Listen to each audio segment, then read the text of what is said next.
and welcome to the LLG Grapevine podcast. You're listening this week to Dennis Hall, LLG Bulletin Editor. Let me turn straight away to the main news of the week and what it might mean for us. Whatever your politics, one thing that we can agree upon is this: the new government has turned a page. They are keen to put some distance between themselves and the government previously led by Boris Johnson.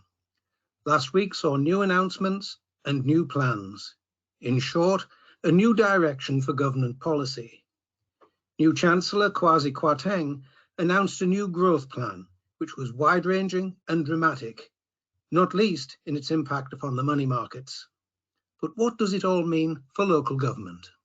The Chancellor was equally clear about where his focus will be: lower taxes, streamline regulation, and getting government out of the way so that growth can take place. For local government, much attention will be given to the announcement of new investment zones that are being created and planned at this very moment.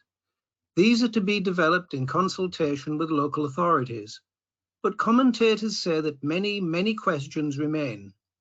I should mention that these will be developed with the devolved administrations as well under separate arrangements. But let's focus upon these questions that commentators have posed already. What will the governance arrangements for these zones look like, and how will local democratic control be maintained? Second, is this really a locally driven process, or is it the government picking winners in place of developing a proper national growth strategy?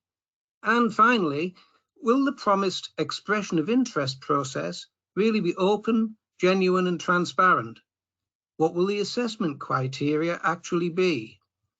Many in our sector will feel that they've seen elements of this approach before and will worry that it's just another set of funding hoops to jump through. With an apparent emphasis upon growth, infrastructure and investment incentives, many commentators are very concerned that there's nothing here about public service reform or democratic engagement. And more fundamentally, local government will be worrying about its immediate financial viability. Councils are in crisis right now, and a promise of future growth does not alleviate any of that. For more than a decade, councils have taken on massive financial pressure. Many are worried about their ability to balance the books, and will be looking at these announcements and worrying that, once again, they've been left out and left behind. For my part, I started in local government in the 1980s, which was the height of Thatcherism and economic neoliberalism. Enterprise zones came and went. These things have been tried before, and commentators all agree they didn't work then, so why should they work now? So let's look in detail at some aspects of these new investment zones. In effect, the government has published an in-principle policy offer to all mayoral combined authorities and upper-tier local authorities in England to introduce an investment zone in their area. The plan is that investment zones will accelerate the housing and infrastructure that the UK needs to drive economic growth. The government said that they will cut back unnecessary bureaucratic requirements that slow down development, cut taxes to support business, and as a result, attract new investment to create jobs. So far, 38 authorities have been identified who will now have the opportunity to complete a full expression of interest to submit to the government to lead to the creation of these new zones. A key focus will be upon speeding up planned development and simplifying new opportunities. For developments in the early stages of planning, and in order to encourage new development to come forward, there will be a new, faster and more streamlined consent to grant planning permission. According to the government, this new consent will reduce many of the burdensome requirements which have made the planning of larger sites slower and more complex than it should be, to enable developers to bring forward good quality development which responds to the market. In particular, environmental regulations will be reduced, developer contributions will be limited to infrastructure delivery, formal consultations will be reduced, and some policy requirements will be relaxed. Specified sites in England could benefit from a range of time-limited tax incentives over a period of 10 years. The tax incentives under consideration include business rate reliefs, enhanced capital, structures and buildings allowances, and national insurance and development land tax reliefs. Wider aspects of strategic infrastructure and development will be the subject of local negotiation, however. Of course, more detail on this is available in the bulletin, but LLG will be covering this topic over the coming months, so watch out for more from us on this. It is a sad fact that many candidates at the May elections reported experiencing abuse, threatening behaviour and intimidation, according to reports published last week by the Electoral Commission. The reports look at the delivery of elections across the UK in May and how voters and campaigners found taking part. Findings reveal that 4 in 10 candidates reported experiencing problems with intimidation in elections. In England, 40%, Scotland, 44%, and Wales, 40%. Most abuse was verbal or experienced online and from members of the public or anonymous sources. While public confidence in elections remains high and campaigners reported that they felt able to communicate effectively with voters, the reports reflect the challenges faced by campaigners as well as by those actually running elections. The Commission said that urgent action is needed to prevent the abuse and intimidation of candidates and campaigners at elections. It is vital that candidates can participate in elections without fear. The Commission said that it will work with governments and the wider electoral community to make sure we understand what is driving this issue and to address it as a matter of urgency.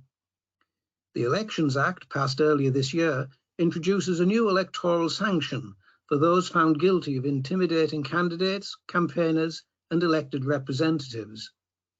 Banning someone from standing for elected office, as well as imposing criminal sanctions, such as a prison sentence or fine, will strengthen the deterrent against this intimidating behaviour. The Act also introduces changes to voting and elections. The UK government intends for some of these measures, including voter ID for certain elections in Great Britain, to be in place for the first time at the May 2023 local elections in England. From next year, new requirements will put additional pressure on election teams at local councils, whose capacity is already under strain.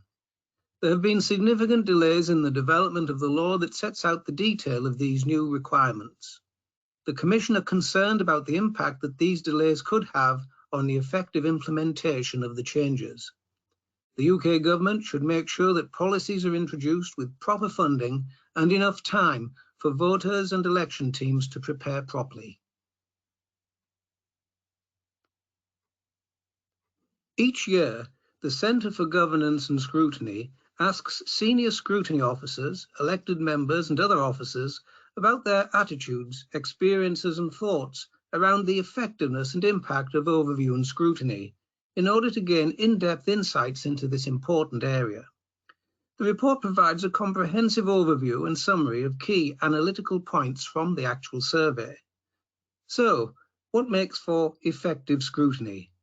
The findings revealed that dedicated officer resourcing is key. The evidence is overwhelming on this aspect. Member training too is also invaluable. A positive relationship between scrutiny and the executive is seen as vital, driven by a clear understanding of scrutiny's role and responsibilities. Important too is timely access to proportionate, high-quality information. Finally, cross-party chairing, or failing that, good cross-party relationships between scrutiny members are a sign that scrutiny is working properly. So what then are the current strengths and weaknesses for scrutiny? Well, scrutiny continues to struggle with meaningful public engagement. Scrutiny in financial matters, and in particular commercial matters, is seen as an area of weakness, possibly because the intersection between the audit and scrutiny roles is poorly understood. Scrutiny counsellors' understanding of corporate and service risks could be better. And finally, many respondents do not feel especially positive about the future of scrutiny. But the survey points to hopeful signs too. Approaches to work programming and to the access of and use of information are improving. Relationships with council executives, while not fantastic overall, are also improving, and relationships between Scrutiny and senior council officers appear to be strengthening particularly well.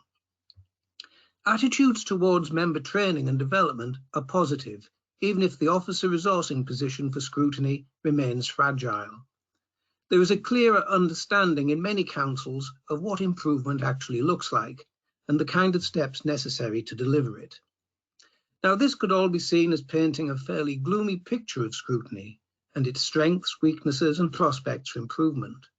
It may do, but for many councils, improvement is a matter of minor reform, not wholesale transformation. Most councils are no longer able to employ a phalanx of Scrutiny officers, but even so, there are simple, practical changes that can be made to work programming, access to information, and the development of recommendations that would have a material impact on how Scrutiny works. Now take a look at the detail in this report and go to our forum page if you have your own suggestions on how to improve overview and scrutiny based upon your own experiences.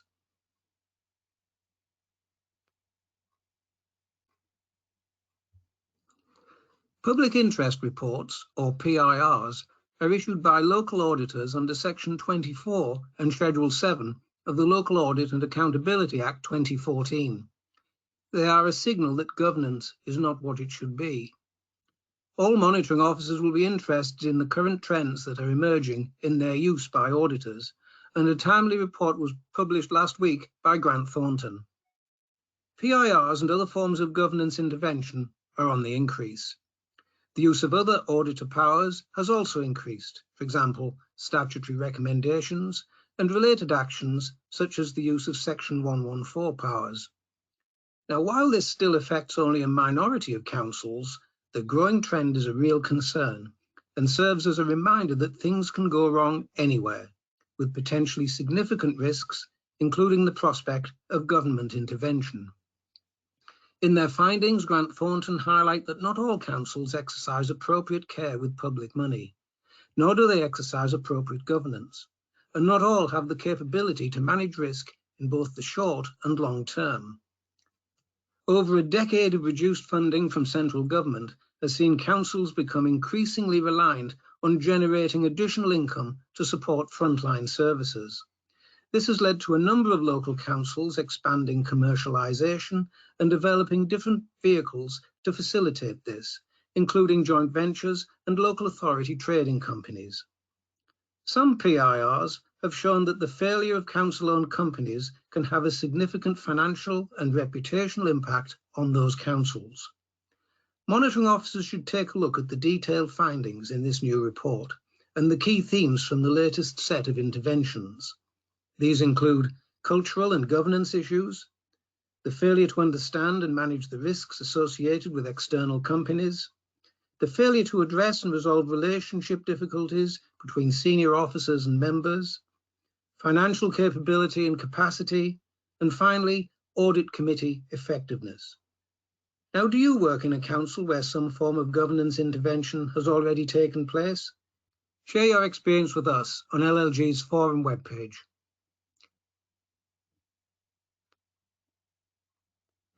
Fracking is back. Yes, I did say fracking. Opposition to fracking is based around hysteria and the public not fully understanding the Richter scale for seismic activity.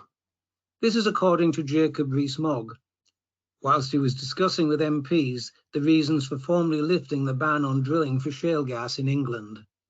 The Business and Energy Secretary told the Commons that the previous limit on the extent of potential earthquake activity caused by fracking, 0.5 on the Richter scale, was too low, and that quakes of 2.5 were a perfectly routine natural phenomenon globally. Many are still not convinced. Applications for new shale gas drilling can now be made after confirmation from the government last week that the moratorium in place since November 2019 had been lifted. Ministers approved the resumption in an attempt to boost domestic energy production, given the soaring costs caused in part by Russia's invasion of Ukraine. But he said that fracking would be allowed only with local support. But what precisely does that mean?